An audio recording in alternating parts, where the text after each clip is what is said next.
Dobrodošli v oddaji Preprosto o odnosih. Sem družinski in zakonski terapevt Luka Vižintin in danes imamo posebno oddajo, saj se nam je pridružila gostja Nina Kralj, direktorica Lunine vile. To je Inštitut za zaščito otrok, kjer imamo terapevtsko obravnavo spolnih zlorab, fizičnih zlorab, izobražujemo in tako naprej. Pa za začetek, da Nina, lepo pozdravljena, hvala, da si se nam pridružila. Za začetek samo malo se dotaknemo Lunine vile, tega inštituta. Kaj točno je poslanstvo Lunine vile, pa ti kar predajam besedo.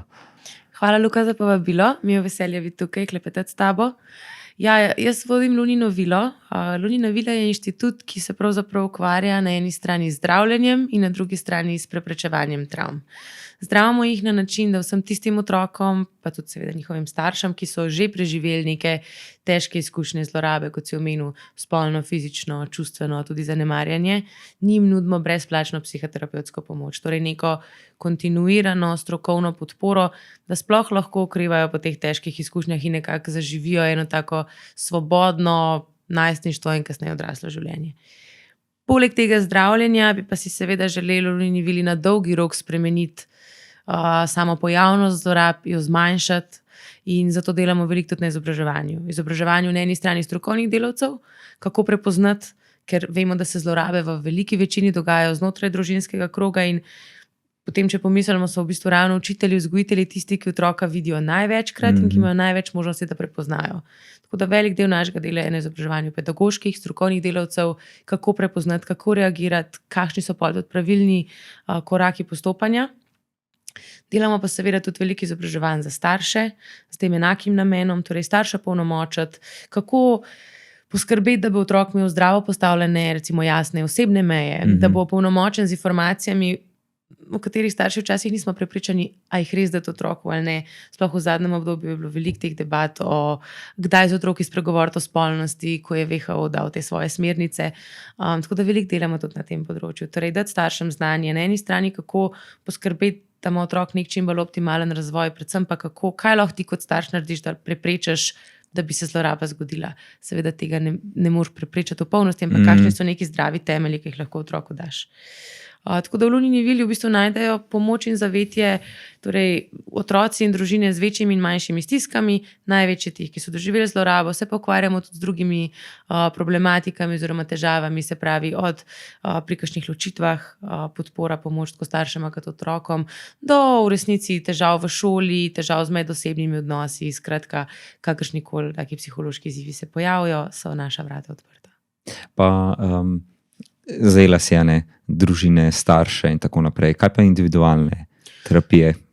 Tudi individualne. Zdaj pri otroku je vedno tako. Ko delaš z otrokom, je pomembno, da delaš s celim sistemom. Otrok ni en samotni otok, ampak vse njegovo vedenje, tudi neželena vedenja, zaradi katerih starši ponavadi pripeljejo otroke, so vedno rezultat v bistvu sistema, v katerem otrok živi. Otrokovo vedenje vedno zadovoljuje neko potrebo, ima nek namen znotraj družinske dinamike. In zdaj mi že lahko delamo z otrokom. Samo če se otrok vrača v enako družinsko dinamiko, bo slej ko prej to vedenje spet prišlo. Zato je tako pomembno delati z družino. Tako da, kar se tiče otrok, sicer terapije večinoma potekajo individualno, v smislu, da je na samem terapevtskem srečanju terapevt sam z otrokom, ampak vedno so vključeni tudi starši. Medtem ko za starše, za odrasle, tudi za najstnike recimo, je pa tudi že individualna terapija, kjer pač ostali niso vključeni.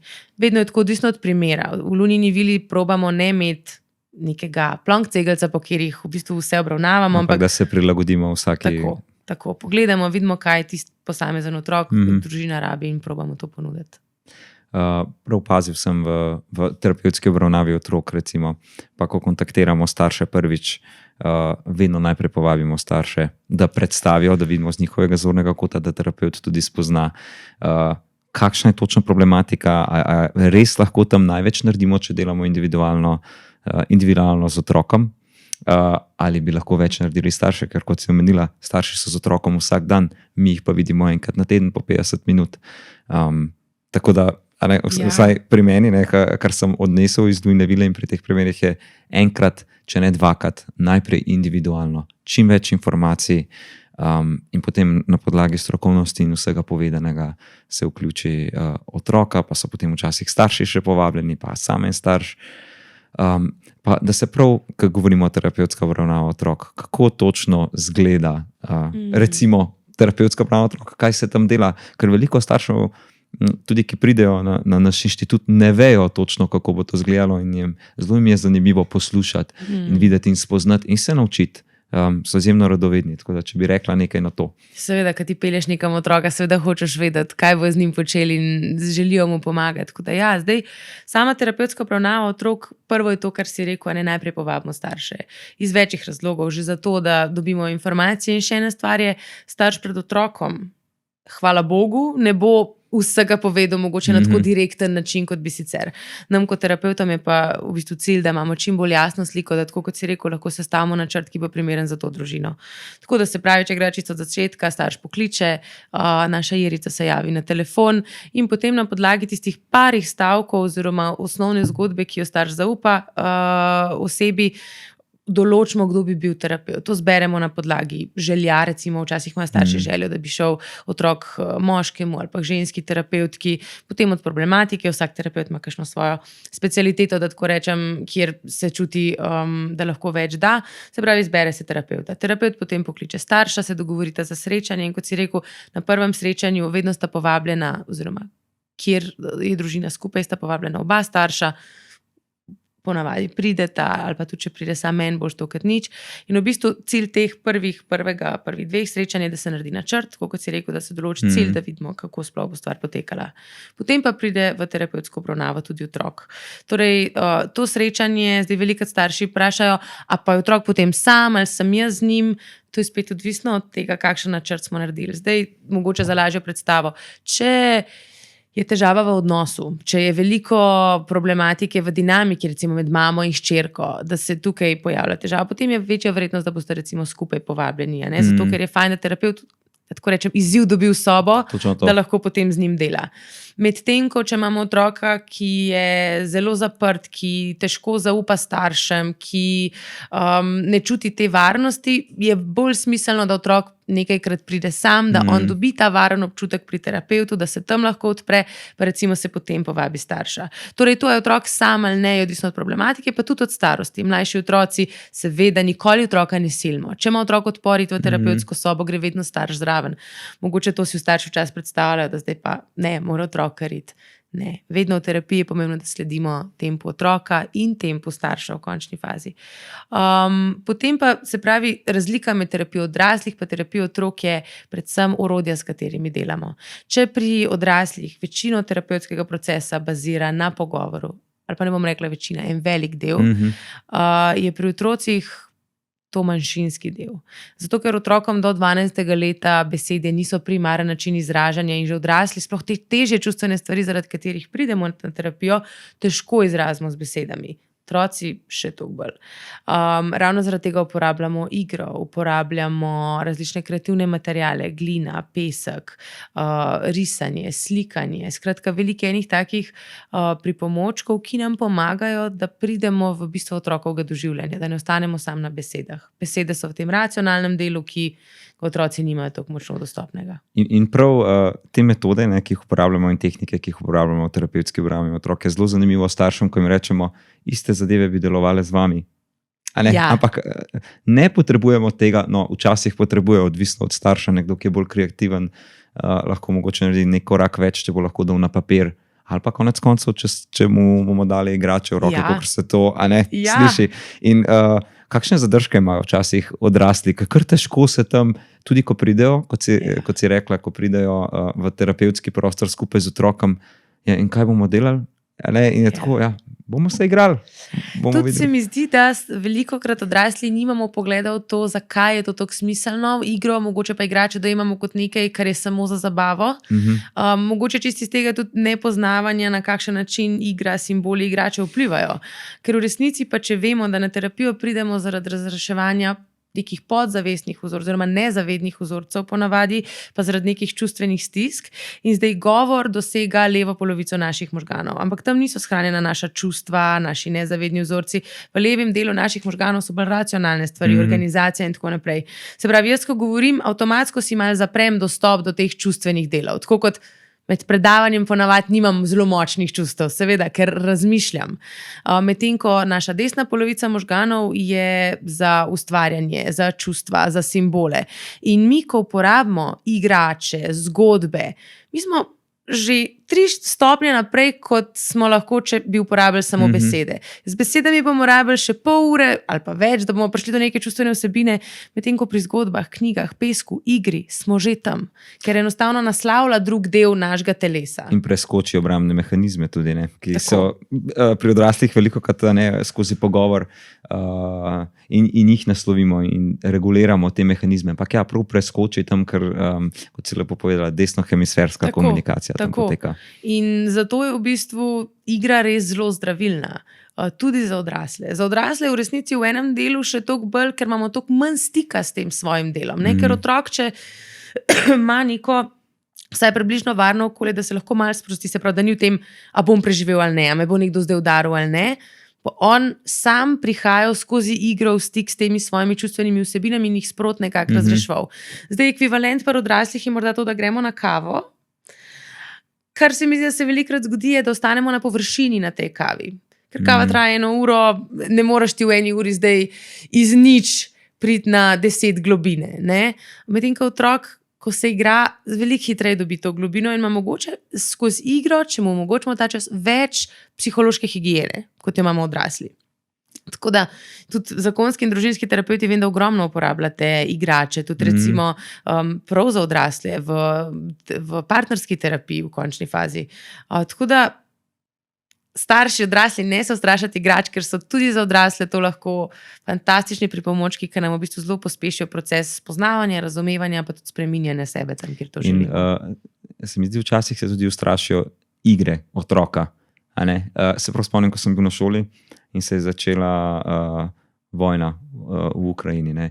Že odrasli, takrat vsi smo bili prestrašeni, šokirani, kaj se to dogaja v 21. stoletju, tukaj na evropskem prostoru, vojna.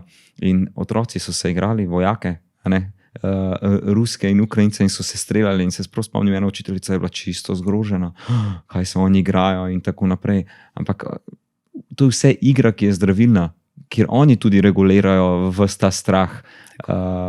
Tako kot smo se mi rabili pogovarjati o tem. Mislim, da je bilo skozi na poročilih, veliko smo govorili o tem, ja, mogli smo ta strah podeliti. Otroci to naredijo drugače. Zato je toliko pomembno, da otrokom omogočimo to prosto igro, pa zdaj, če greva izven terapevtskega procesa, v smislu vsakdanjega življenja. Zakaj je pomembno, da otrok ima prosti čas, da mu je kdaj tudi dolg čas, da se lahko igra. To je že en velik del, kako v resnici starši. Mislim, da smo kar dolžni narediti za zdrav otrokov razvoj, da mu ta čas omogočimo. In zdaj so se nekako dotikala te terapevtske obravnave, igre, kaj vse pomaga, kako delamo. Pa bi se za trenutek samo še dotaknil, malo s čim pridejo ponavadi. Omenjala si, predno smo začeli snemati nekako statistiko Lunine vile, da največ pride primerov spolne zlorabe na naš inštitut. Pa da se malo dotaknemo te problematike, s katero pridejo, kaj točno je spolna zloraba, v kakšnih oblikah je. Zdaj, v Lunini vili je res večino spolne zlorabe, čeprav pri nas delamo in probamo enako pozornost posvetiti tudi fizični in čustveni in zanemarjanju, ker še vedno se mi zdi, da ko omenimo spolno zlorabo, ljudje velikrat se zavedajo, kakšen uničujoč vpliv ima lahko to na posameznika. Pri psihični si že malo rečemo, to je stvar vzgoje, to se meni ne tiče, čeprav ima ravno tako neravno identične, ampak ravno tako uničujoče posledice lahko za posameznika. Mislim, vse jim ni toliko hudega. Tako, može, vse so meni tudi, pa ni bilo nič takega. Jaz sem super, to so ponavadi odgovori. Torej, vprosti, vprašanje je bilo, s čim prihajajo. Torej, večino je spolne zlorabe. Zdaj, kaj sploh je spolna zloraba? Ko rečem statistiko, vsak 5. otrok do 18. leta doživi spolno zlorabo, ljudje ponavadi rečejo, to ne je mogoče. Spolna zloraba vključuje ne samo posilstvo, kar je ponavadi prva stvar, na katero ljudje pomislijo, ampak vključuje vse, od neprimerna izpostavljenost pornografskim oziroma drugim spolnim vsebinam, ki niso razvojno primerne. Recimo spolna zloraba je že to, če je otrok večkrat ponavljajoče izpostavljen, ne vem, že pornografskemu materialu, da imamo pornografske revije, odprte stvari, pornografske filme na računalniku, medtem ko je naš otrok zraven. Pa ne govorim o tem, da se to zgodi enkrat, nam je žal in nikoli več, ampak da je to nekaj, kar se dogaja. Torej od otipavanja, opolskega govorjenja, vse te stvari spadajo pod spolno zlorabo, tudi razkazovanje, to, da se mora otrok dotikati nekoga drugega ali pa ga samo opazovati. Tudi so primeri, ko mora otrok opazovati odrasle med spolnim odnosom. Vse to spada med spolno zlorabo. Bi pa eno stvar še poudarila, ki jo ponavadi pozabimo. Zloraba se dogaja, zloraba se ne zgodi. Torej, tudi posilstvo, zdaj, če greva čisto tehnikalije, tudi posilstvo, recimo, če je strani neznane osebe, ni zloraba, ampak je spolni napad. Ker je enkraten dogodek, grozljiv, nepravičen, še vedno pusti posledice, zdaj ne ocenjujeva, kaj je bolj, kaj ne, ampak čisto govorijo o zlorabi, pa veliki večini, oziroma vedno govorimo o stvarih, ki se dogajajo. In še ena stvar, zloraba se večinoma dogaja med poznanimi ljudmi. Torej, z osebami, ki jim otrok zaupa, celo večinoma znotraj družinskega kroga. In prav, to je zelo velik odstotek, mislim, da je tam 85-90% je vedno neka oseba, ki ji otrok zaupa. In zelo se lepo zaobjela, kako je spolna zloraba, spolni napad, kako zajema vse te vidike in kako je potrebno tukaj poudariti, da recimo je pomemben namen storilca. Prav namen storilca je tam, da se on spolno vzburja in da je lahko tudi s tem, da on gleda in opazuje otroke oddaleč in se on spolno vzburja. Zelo veliko je tega. In starši, ne samo starši, tudi ko imamo recimo kakšna predavanja s strokovnimi delavci, so zelo šokirani, ker že to opolsko govorjenje, ki je lahko s tem namenom, da se bo spolno vzburil, pa ne bi zdaj želel tako reči, kakor da nekako se malo ustrašijo, tudi odrasli, če to vidijo in si mislijo, se ni nič kaj takšnega, pa v bistvu je to zelo velika stvar. Ja, mislim, da premalkrat reagiramo oziroma premalkrat se odzovemo, ko vidimo nekaj takega in sploh ne pomislimo, kakšno sporočilo vse puščamo s tem otrokom. Že to, da je to okej, da do njih nekdo na tako polski način govori, da jih v končni fazi razvrednotimo, tudi telesno, zdaj ti si objekt, ob katerem se nekdo vzburja in zelo pomembno stvar si izpostavil, pomemben je namen storilca. Tudi ponavadi, ko razmišljamo, zdaj, če greva nazaj malo na zlorabe, v smislu, kaj se otrokom dogaja, kdo so storilci, večinoma so to res da moški. Je pa tukaj še par stvari, ki jih je treba zraven omeniti. Prvo je, da se ženske kot storilke mnogo manjkrat prepozna. In ta namen, zdaj pri mamah, recimo, ki zlorabljajo svoje otroke, mame so ponavadi tiste, ki so zadolžene za higieno, za skrb za otroka. In tukaj je samo dejanje včasih težko prepoznati, ker je dejanje neke ali pa zlorabe lahko enako, samo namen je drugačen. Čist primer. Zdaj, če jaz otroku moš obrisati ritko, ko se pokaka, čist zato, da je on zdrav in okej. Zdaj, če jaz to naredim zato, da otroku pomagam in mu obrišem 2-krat to, da je rita čista, v redu. Kaj pa, če jaz 2-krat obrišem zato, da je rita čista, pa še 2-krat zato, ker mene to vzburja. Dejanje bo enako. Sam, če bi nekdo gledal kot zunanji opazovalec, mogoče niti ne bi mogel ločiti, ta namen v ozadju, ga pa otrok čuti. In to je že tisto, kar je zloraba, ko včasih tudi starši rečejo, a to pol pomeni, če tam jaz otroku svečko, je to zloraba.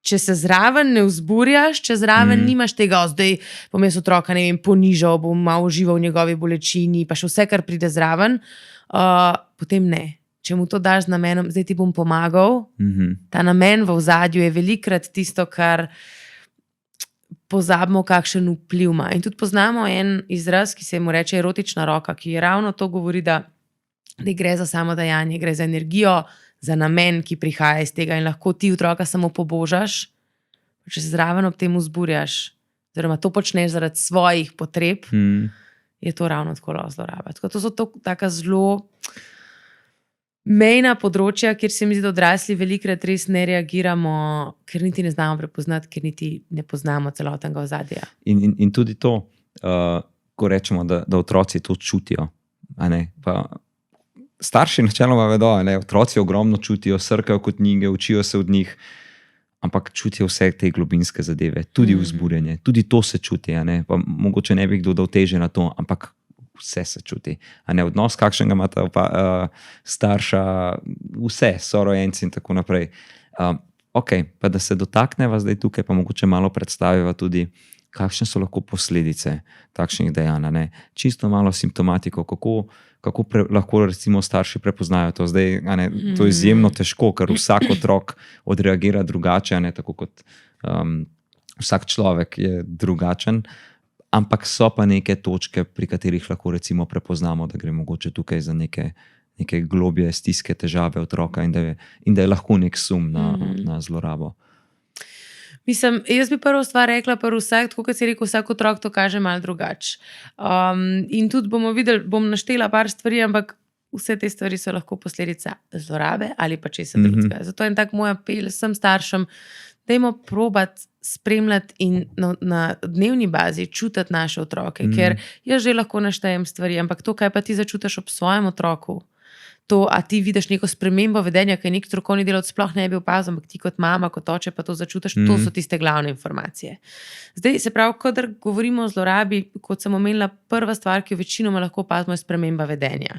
Če se zloraba začne dogajati kasneje, da ni zdaj od rojstva otroka. Če otrok od nekdaj doživlja zlorabo, bo on celo svojo osebnost, svoje vedenje zgradil na tem in ne bo prihajal do neke spremembe. Ker če otrok tepen vsak dan doma, bo v 5. razredu na ta način se vedel, kot v 4. ne bo prihajal do neke spremembe vedenja. Ja. Če pa se zloraba začne dogajati nekje v otrokovem življenju, se pa ponavadi takrat lahko vidi zelo jasna sprememba vedenja, velikokrat tudi mišljenja, čustvovanja. Torej, vsake nenadne spremembe so vedno alarm, ne nujno za zlorabo, ampak oziroma alarm. Ena taka zastavica, ki staršem daje vedeti, dajmo biti pozorni. Ja, tako, nekaj se dogaja. Torej, to bi bila prva stvar, na katero dajmo biti pozorni, sprememba vedenja. Potem pa sploh, kar se tiče zlorabe, občutljivost na dotike, težave s spanjem, težave s prehranjevanjem, težave s kjerimikoli v resnici nekimi ustaljenimi življenjskimi rituali, načini življenja. Zato, ker kar naenkrat prvo otroku se je, če pomislimo z njegovega vidika, njemu se je popolnoma porušil svet. Otrok, recimo, da je bil prepričan, da svet je relativno varen in tudi z ljudmi, ki jih poznam, sem varen. Zdaj se pa cela ta stvar sesula. Niti nisem varen ob ljudeh, svet ni varen, moje prepričanje o tem, kdo sem jaz, se je popolnoma podrlo, ker več kot očitno je z mano nekaj narobe, jaz sem umazan, nekaj ne štima, tako da otrokova samopodoba, vse te stvari se lahko zelo spremenijo. Čustvovanje. Otroci so ob takih dogodkih seveda lahko prežeti s čustvi. Zdaj, kakšna čustva bi otroka preplavljala, je pa ogromno enih variacij, odvisno kako otrok interpretira. Lahko gre tukaj za neko preplavljajočo žalost, lahko gre za preplavljajoč strah, ki ga opazimo pri otroku. Se pravi, lahko pride tudi do umikov, da se otrok umakne, ne zaupa, ker spet gotovo je, da svet ni varen. Torej, tudi komunicirati ne morem z odraslimi. Potem je tisti umik, lahko se pojavi tudi, če to traja dlje časa, so lahko tudi kakšne težave z depresijo. Po drugi strani, ne gre pa lahko v drug ekstrem, ne da se otrok umakne, ampak da pride do izbruhov. Se pravi, vse to, kar se v njemu dogaja, vse te tenzije, vse te stvari, da ven v obliki izbruhov tam, kjer lahko. In zdaj v zlorabi otrok zgubi ponavadi kontrolo.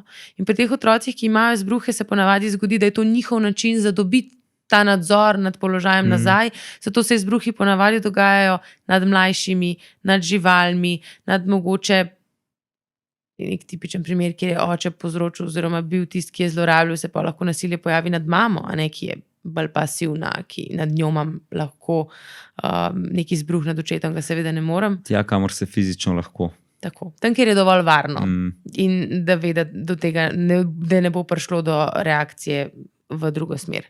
Potem recimo pri mlajših otrocih je tudi ena taka tipična stvar, ki jo lahko opazimo, regresija, torej da otrok zgubi neke že osvojene razvojne mejnike. Zakaj se to zgodi?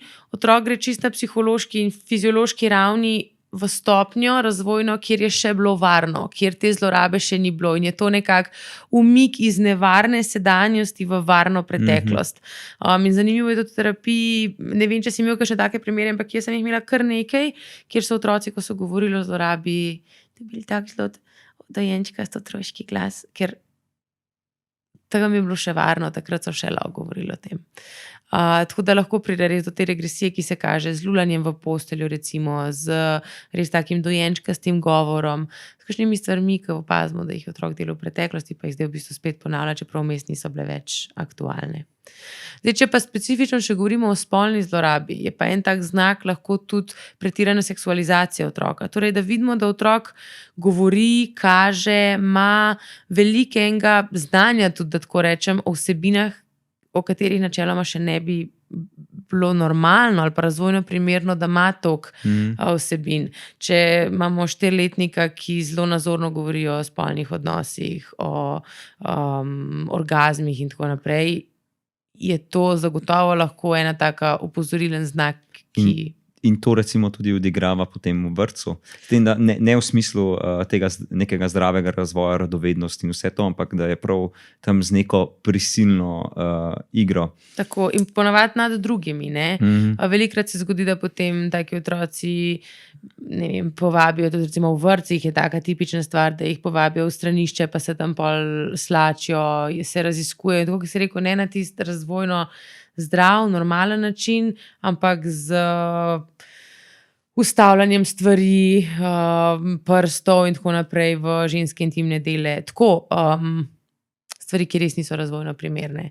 Do recimo pretiranega samozadovoljevanja. Samozadovoljevanje je razvojno normalno, vemo, da se dogaja tudi na javnih prostorih. Pač otroci, ki še nimajo čisto okvirjeno, kje to lahko, pa še nimajo čisto postavljenih mej, ja, lahko to opazimo tudi v vrtcu in to je normalno. Medtem ko če pa samozadovoljen nekaj, brez česar otrok ne more, kar ga zavira pri tem, da bi se udeleževal drugih aktivnosti, recimo drugi otroci se grejo igrati, on pa ne zmore, pa se, ali pa celo bolj tipično je za deklice pretirano samozadovoljevanje kot za fantke. Recimo, da se drgnejo do bolečine, do krvi še celo včasih, da je to edini način pomirjanja. Takrat pa so vse to znaki, ki lahko nakazujejo na spolno zlorabo. In tudi porušene osebne meje, ki se kažejo ravno tudi s to igro, ki gre čez osebne meje drugega otroka. Ker otrok, ki je doživel zlorabo, je doživel sporočilo, sploh spolno, tvojih mej ni. Tvoje telo nima nobene vrednosti, da bi ga jaz mogel upoštevati ali pa da bi tvoje telo imelo neko pravico. In seveda to otrok potem predeluje na način, da odslikava to v odnosu z drugimi in enako počne drugim. Se pravi, lahko se zgodi, da otrok na nek način postane storilc, da tako rečeva, da on otipava in tako druge otroke. Lahko se pa zgodi tudi obratno, da on ponovno postane žrtev, da tako rečemo, drugih otrok, ker mu je pa ta... vzdušje žrtve, občutek, ko se nekdo znaša na tabo, kakor je grozen, je tako domač, da je varen.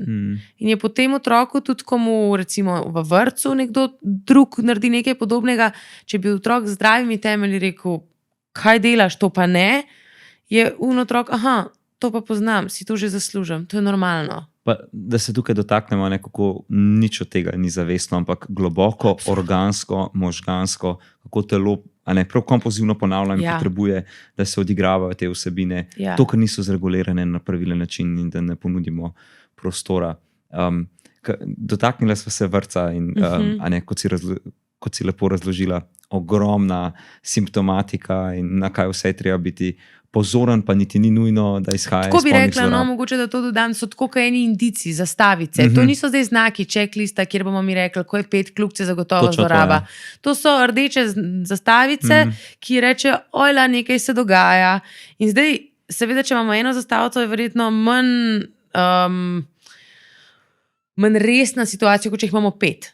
Ampak po vsaki teh zastavicah se moramo ustaviti, pogledati, kaj se z otrokom dogaja, hkrati bi pa predvsem to želela, da imamo v glavi en tak vprašaj in zavedanje, da je lahko tudi zloraba.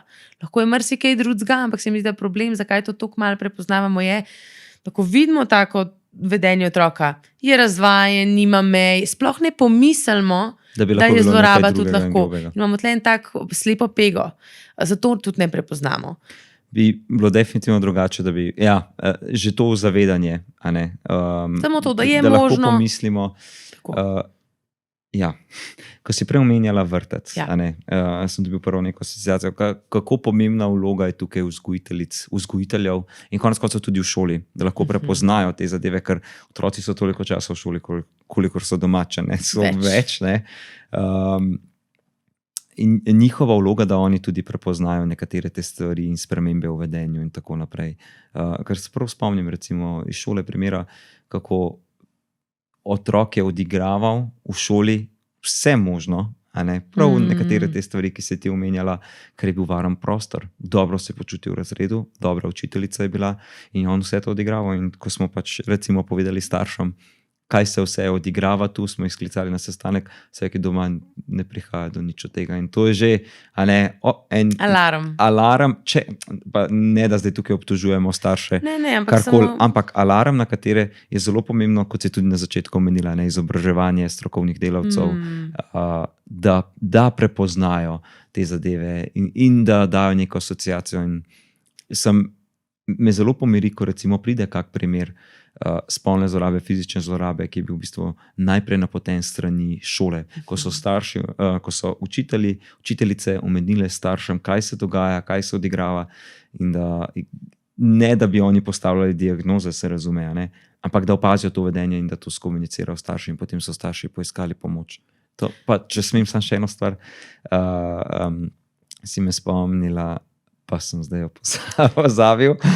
Ampak se bo že vrnila k tej. Točno to v bistvu se mi zdi, da je zelo pomembno, da se zavedamo, da tle ne gre za neko, obtoževanje ali pa nekaj, ampak da gre res za prepoznavo, ker smo pa strokovni delavci, ki delamo z otroki na kakršenkoli način, v bistvu dolžni. Mislim, da je to naša etična pa strokovna v bistvu dolžnost v končni fazi, da imamo toliko znanja v teh stvarih, da vemo, da zdaj, če otrok doma nekega vedenja nima, pa da ga ima v vrtcu, da znamo pogledati širšo sliko, ne samo recimo reči, ok, očitno v vrtcu nekaj delamo narobe. Meje očitno niso dosti jasno postavljene, ker če ne, se to ne bi dogajalo. Ampak da imamo to širšo perspektivo, kaj vse lahko je, in da tudi imamo nekako kot strokovni delavci dovolj znanja, da vemo, kako to prepoznati, pa predvsem tudi potem, kako ukrepati.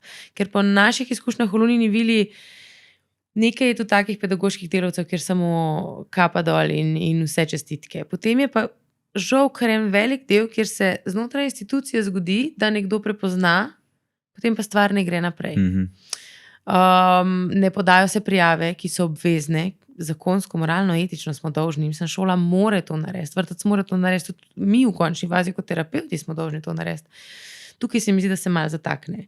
Zato, ker velikokrat odrasli, pa ne bo to ravnatelj, učitelj ali pa v končni fazi sosed, nismo prepričani. Zdaj obstaja sum, da se otroku nekaj, a pa se mu res. In pol nam kar krožijo po glavi misli, zdaj bom nekoga obtožil, kaj pa če ni res, uničil bom življenje, jaz bom nasrkal, ker bo rekel, da sem lagal. Pozabimo pa, da naša naloga ni, da mi rečemo, hej, tukaj se dogaja zloraba, ampak da rečemo, hej, tukaj se nekaj dogaja. Ljudje, ki ste usposobljeni, policisti in tako naprej, dajte raziskati, ker jaz ne vem tako.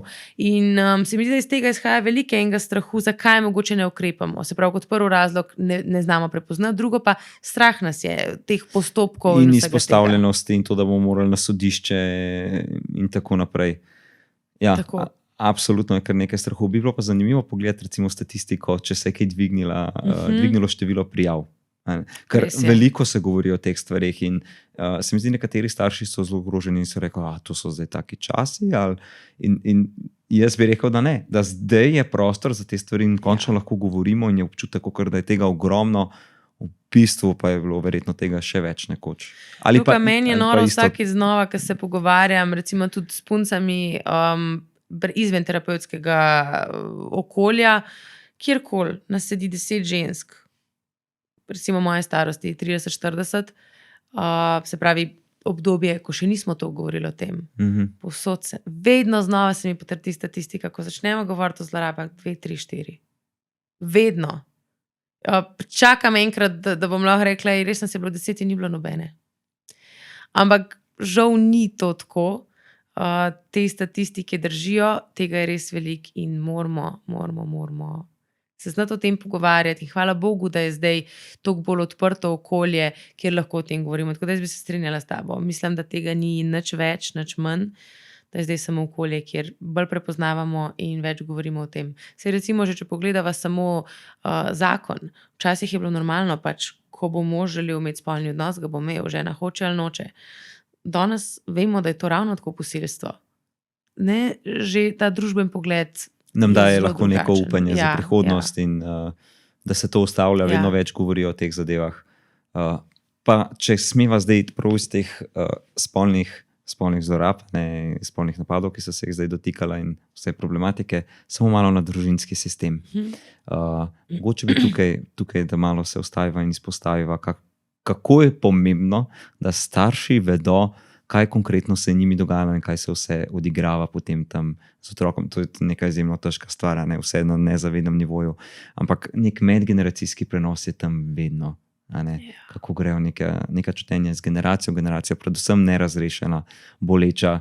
In ponavadi starši že tako nekako naravno, bi rekel, v nekem velikem odstotku, že dajo svojemu otroku nekaj, česar sami niso imeli.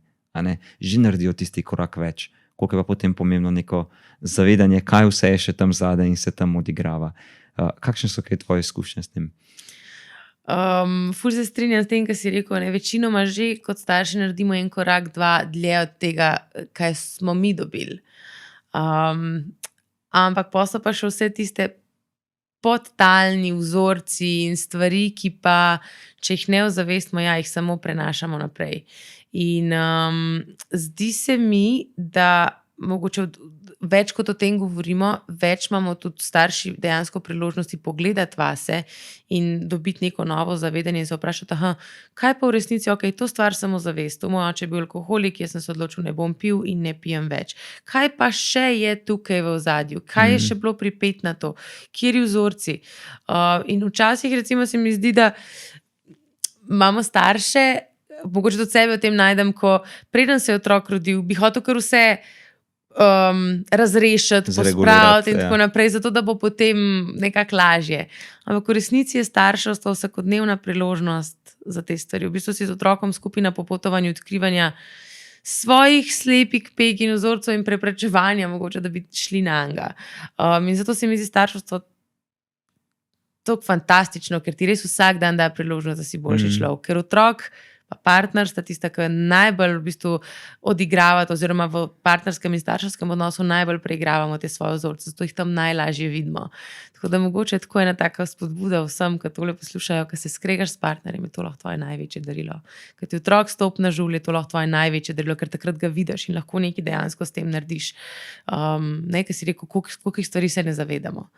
In ena stvar, ki meni kot mami daje eno tako motivacijo, da se tudi ukvarjam sploh s temi stvarmi, je, da vem, da če se ne bom jaz, se bo moj otrok. Če jaz ne bom razrešila, ne vem, nekega vzorca naše družine, recimo, ne vem, ločitve, se bo s tem ukvarjal moj otrok. In jaz mislim, da je naloga vsake generacije, da izboljša, da naredi še en korak, dva naprej. In to vsi želijo za svoje otroke. Starši si normalno, ne sicer vsi, ampak v večini, če govorimo, si vsi želijo pač ponuditi otrokom nekaj več in seveda zdrav razvoj.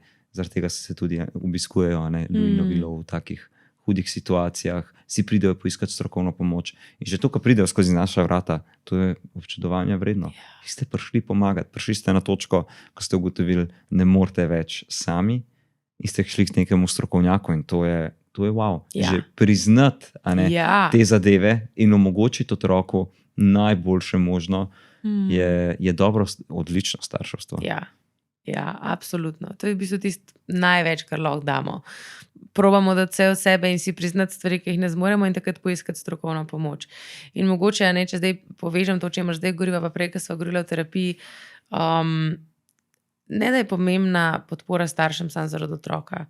Starši si zaslužimo tudi sicer podporo. To, ki je enih stvari, kjer nam je res težko, kjer se počutimo same, sploh v današnjem času, kjer ni te vasi. Že stari starši, recimo, jaz imam zdaj čisto osebno izkušnjo, najni starši so vsi še zaposleni, torej babic, ki bodo neprestano nekje v okolici, ki bodo pomagale, ni. Ta podporna mreža je toliko slabša, toliko šibkejša, da se mi zdi še toliko bolj dragoceno, da imamo starši zavedanje, da se lahko obrnemo na strokovnjake, da je tam en prostor.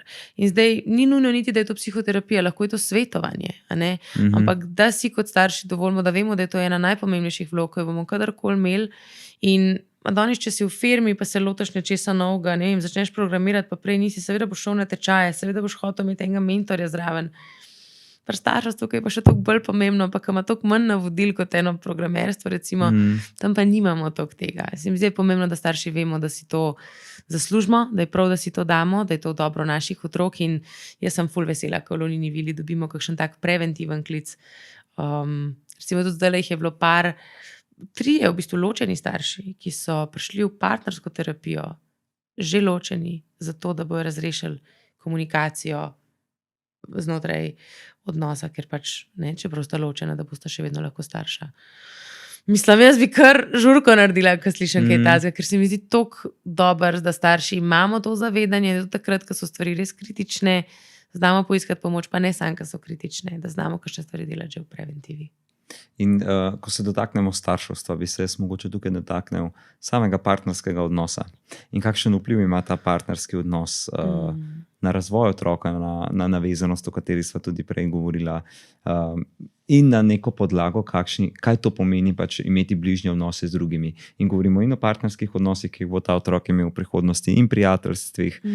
S kakšnimi ljudmi se bo obkrožil in kako je pomemben ta odnos. Absolutno starševstvo na prvem mestu, potem pa tudi to, kdo sta ona dva kot partnerja. Veš, da ne vem, če bi se strinjala, da starševstvo na prvem mestu. Bi celo rekla, da se mi zdi, da mora biti partnerstvo na prvem mestu. Okay.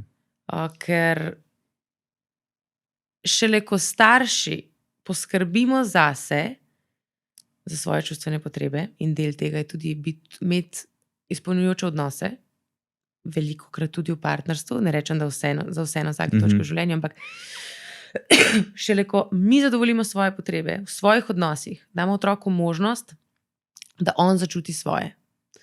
Če jaz kot žena nimam zadovoljujočega odnosa s svojim partnerjem, bojo moje čustvene potrebe ostale nezadovoljene. Otrok bo to čutil, in ker je njegov največji fokus v tem življenju to, da sem jaz okej, ker sem njegova mama in mu omogočam preživetje, bo otrok podzavestno se potrudil zadovoljiti te moje čustvene potrebe. In tudi iz tega vidika se mi zdi, da če bi si v bistvu mora biti partnerstvo prej kot starševstvo. In da tudi da mora ta starša najprej biti ta enota zase in da mora tudi otrok v končni fazi vedeti, da hierarhija znotraj te družine je najprej one dva. Recimo, jaz mislim, da ko mož pride domov ali pa žena, da je boljše, da najprej samo partnerju ljubčka, pa potem otroku. Ker otrok mora vedeti, da mami je moja kraljica ali pa tvoj oče je moj kralj, midva sva enota, midva bova tukaj. To je zdaj moje osebno mnenje. Z tega vidika se jaz čisto strinjam.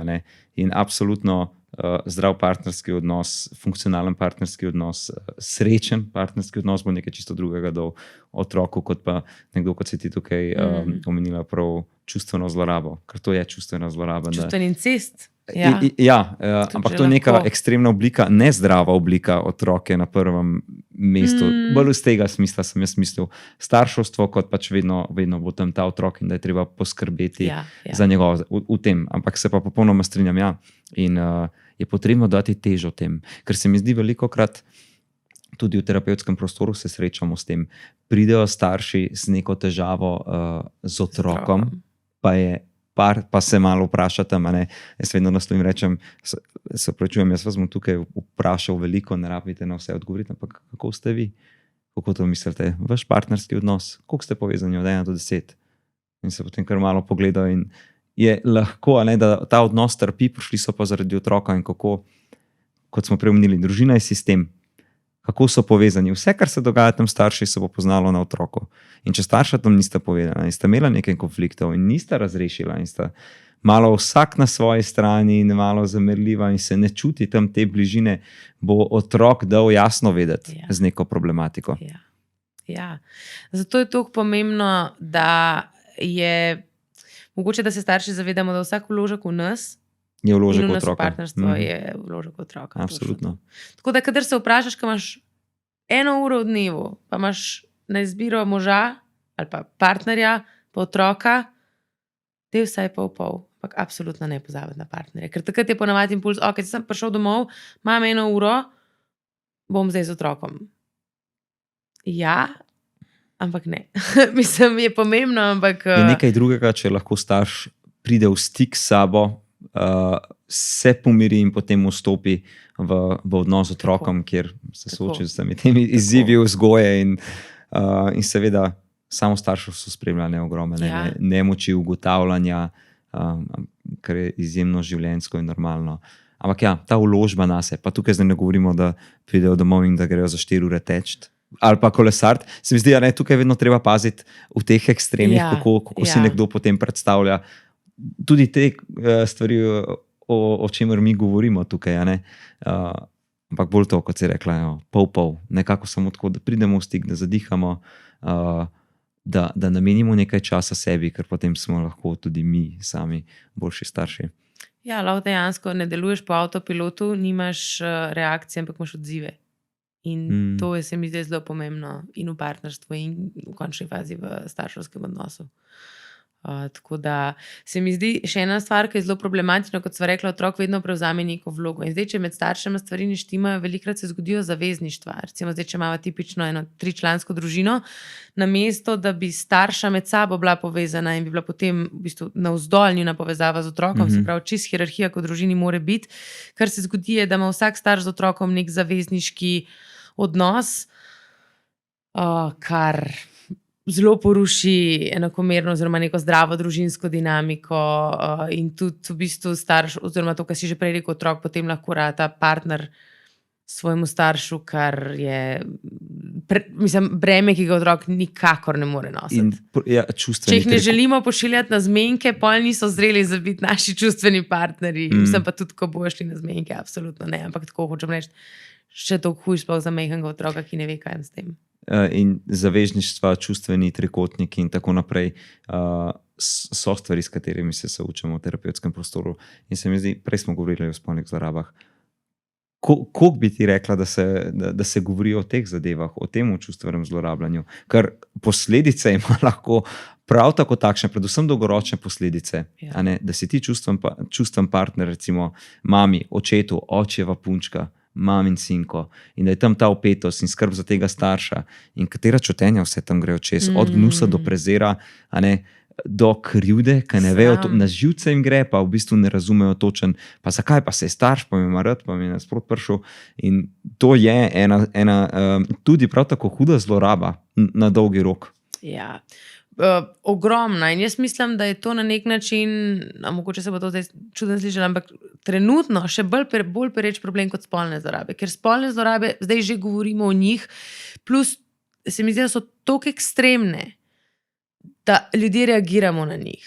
Če bo otrok rekel, da je bil spolno zlorabljen, ali pa tega otrok ne bo rekel večinoma sicer, ampak da se ga je nekdo dotikal po njegovih intimnih delih, bomo mnogo prej reagirali, ker če bo rekel v vrtcu, recimo, name se pa vsak dan derejo. Ali pa si spet otrok ne bo rekel, jaz pa to lažem svojo mamo, ne? Ampak če bo omenil neko tako stvar. Bolj subtilno je tudi. Bolj subtilno, prej rečemo, to je stvar družine, sej to pa ni nič hudega, čeprav v resnici glavna težava je, da otrok celo svojo osebnost oblikuje na podlagi tega.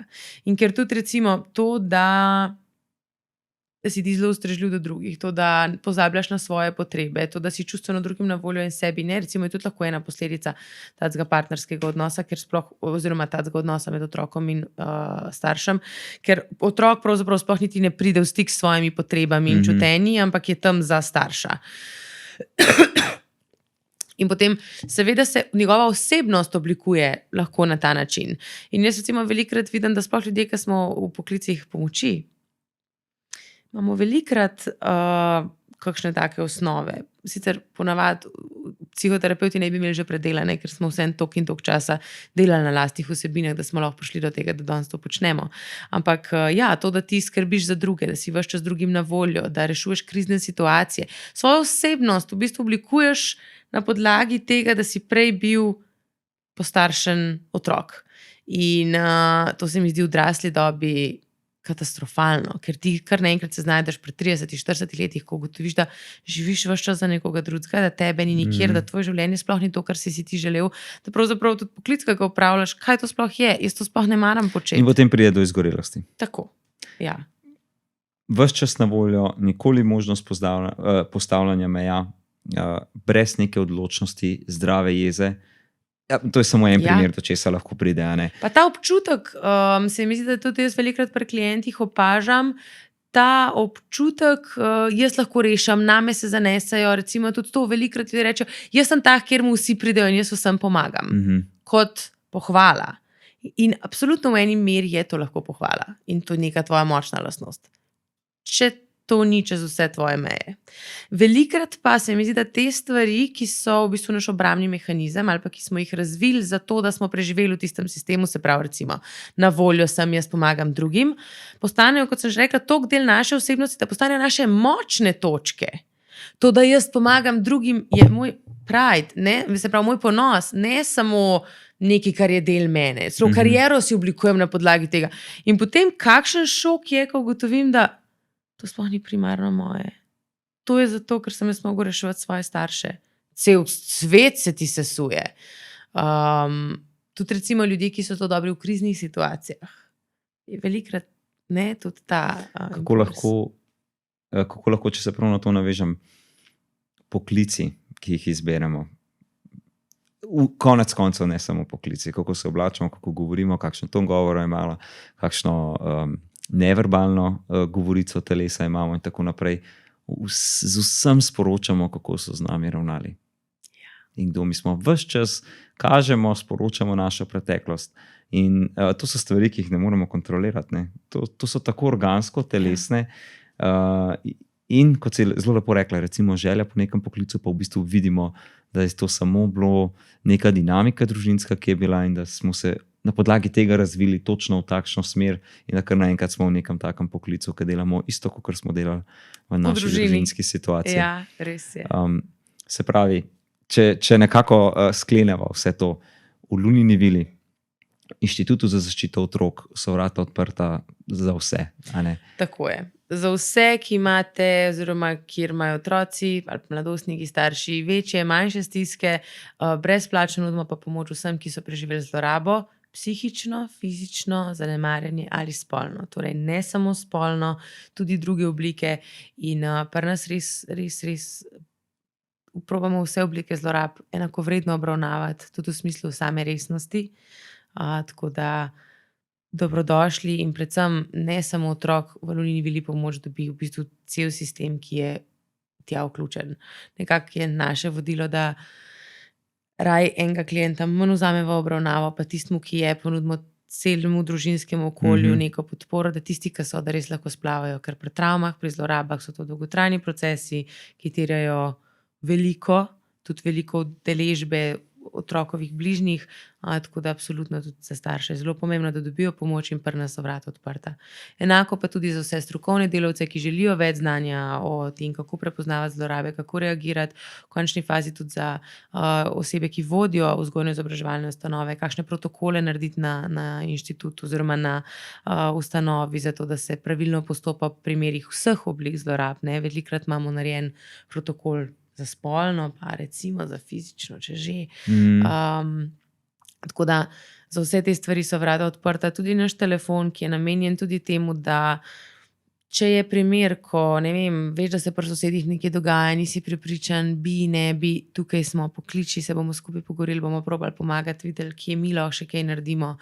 Sploh recimo te postopki prijav, ko se nekdo odloča, bom zdaj dal prijavo ali ne, so zelo težki, tako da tudi v teh primerih smo tukaj na voljo za vprašanje, pogovor, podporo. Nina, hvala, ker si prišla na tole našo oddajo, da sva lahko se dotaknila vseh teh tem in predvsem tudi predstavila ta tako pomemben inštitut, ki se mi zdi, da je v slovenskem prostoru že precej uveljavljena. Imamo tudi čakalno vrsto, na žalost, je toliko tega, da ne moremo podelati vseh, kot si rekla, bolje, da dobijo konkretno obravnavo, a ne celostno, kot pa da jih več sprejmemo in potem ni. Nekje na pol. Je nekaj na pol. Tako da, hvala Tebi, da si Luka, bila z za nami. povabilo in zelo prijeten pogovor. Hvala. Vas pa, dragi gledalci, če potrebujete kakršnekoli informacije v Lunini vili, kontakt, e-mail, vse informacije so spodaj v opisu. Če vam je bila vsebina všeč in mislite, da je bila všeč še nekomu, vas lepo vabim k temu, da všečkajte in delite vsebino tudi z drugimi. Hvala in se vidimo prihodnjič.